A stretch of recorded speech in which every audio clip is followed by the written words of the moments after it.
Her dad had a brother and sister. What I remember from the funerals, the sister had 2 sons. I'm not sure how close she is with them. Do you think she has a valid claim? You mean on the estate? Danielle asked. Yes. I'm wondering, will she become a permanent member of this household? Even if she had a valid claim, which I don't think for a moment is the case, this is just Cheryl doing what she does, being a pain. She would never move in here and help me run a B&B. Not her style. Walt arched his brow. I did notice she dresses slightly differently than you.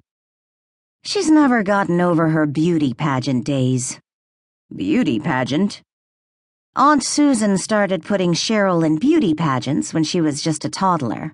Mom dragged me to one once, but from what I heard, I threw such a fit she never tried with me again.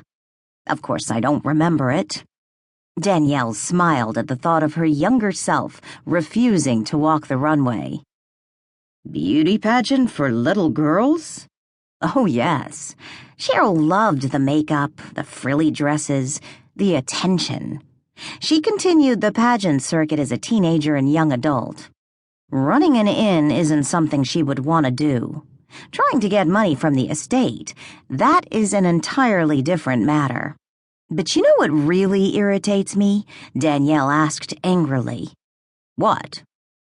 After the plane crash, I was approached by an attorney who tried to get me to sue my aunt and uncle's estate, which Cheryl had inherited.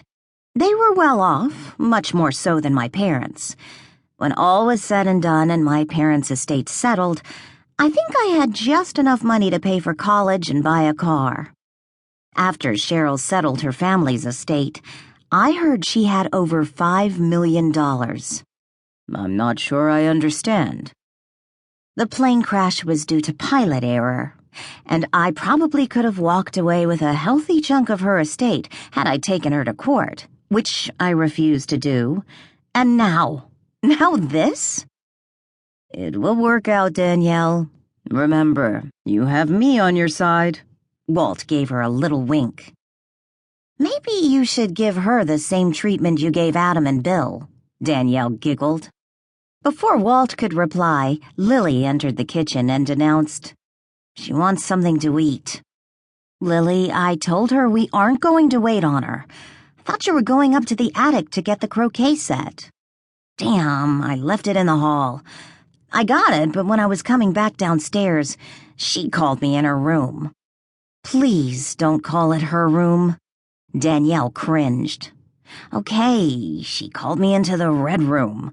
She wanted to know where the kitchen was, wanted to get something to eat." "So why are you here and not her?" Danielle asked. "You should see her room." When Danielle scowled at her choice of words, Lily rephrased her sentence. "You should have seen the red room. She was only in there 5 minutes and had already unpacked, throwing her things everywhere, rearranging the furniture. The place is a freaking mess."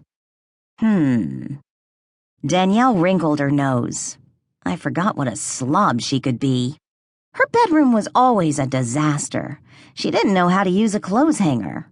Mom never understood how Aunt Susan put up with it. I just figured if she destroyed that room in a matter of minutes, what would she do in the kitchen? Getting her a sandwich seemed less work. I better call Mr. Renton and get this thing straightened out before she destroys the house or has us waiting on her hand and foot. Well, if she's still here when you have the open house, something will need to be done with her room. You can't show off the house with it looking like that, Lily insisted. I can't imagine what it will look like in a couple of days. No reason for you to make her lunch. She's my problem. Danielle reached for the loaf of bread. You don't need to make her a sandwich. Lily snatched the bread from Danielle and tossed it back on the counter. Turning to the kitchen table, she removed the uneaten halves of sandwiches from the plates on the table. "What are you doing?" Danielle asked, watching Lily set the 2 halves on a clean plate. "Our sandwiches are stale now. Cheryl did interrupt our lunch. No reason for these to go to waste." Danielle laughed. "You're evil." "No."